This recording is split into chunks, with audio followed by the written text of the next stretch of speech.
Aunty রাক্ষস মহাকাল কালা জাদু করে 1000 বছর আমাকে ওই আংটির মধ্যে বন্দি করে রেখেছিল। ওই আংটি ঘষে আজ তুই আমাকে মুক্তি দিলি। আয় তোকে খেয়ে ক্ষুধা মেটা। আমাকে খেও না রাক্ষস, আমি এই রাজ্যের রানী, তোমাকে প্রতিদিন একটা করে মানুষ খেতে দেব।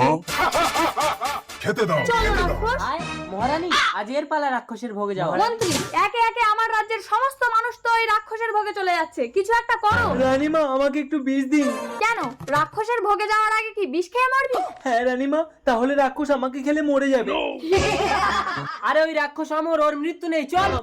তৃপ্তি করে খাবো।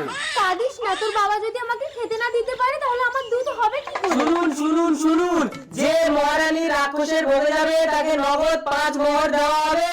মন্ত্রী মশাই, আমি যাব রাক্ষসের ভোগে, আমাকে নিয়ে যান। ওগো, আমি না খেয়ে থাকবো, তবু শাখা সিঁদুর হারাবো।